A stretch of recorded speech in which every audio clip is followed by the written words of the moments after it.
My third book, Beauty Reborn, takes place in the summer realm, and when I first started writing it, I was really intrigued with the idea of the phoenix bird. If you aren't familiar with that story, it's basically just a mythical creature that you find in all kinds of fantasy fiction or stories. But basically, the phoenix bird is a firebird, and their fire can bring rebirth, and their tears can bring healing, and different things like that.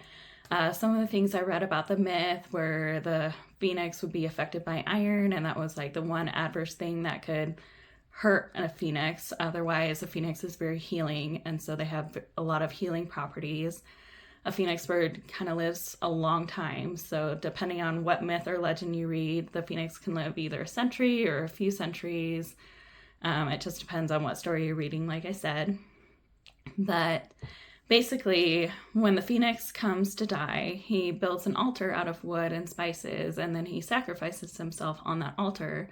And out of the flames of his fiery death, the phoenix is reborn, so he can live again for another century or few centuries, depending on the legend. So when I first started writing this, I knew I wanted to incorporate the idea of rebirth and beauty from ashes in the third book. And the phoenix bird was a really great story to use to base it off of. And so I was really excited to kind of explore that more. It really intrigued me when I was doing research on the phoenix bird about how it actually built its altar. It built it out of wood and special spices and aromatic spices and different things. And that just kind of stood out to me. If you're a believer, you're familiar with the story of Christ's death on the cross and how he sacrificed himself on the cross for our sins and died in our place, basically, so we could have new life and rebirth.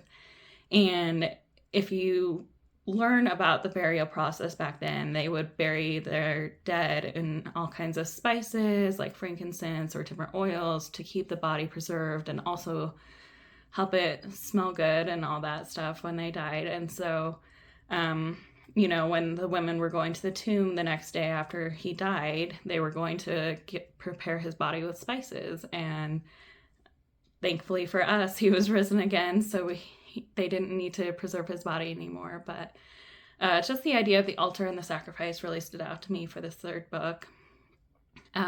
You also have the picture of Isaac and Abraham in the Old Testament, where Abraham was told to take Isaac up on the mountain and sacrifice him.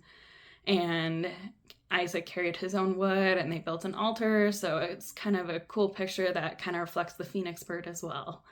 Thankfully, also in that situation, God did provide a ram. And so Isaac did not need to die in that instance. But it was kind of just a picture in the Old Testament of what was to come in Christ's sacrifice in the New Testament.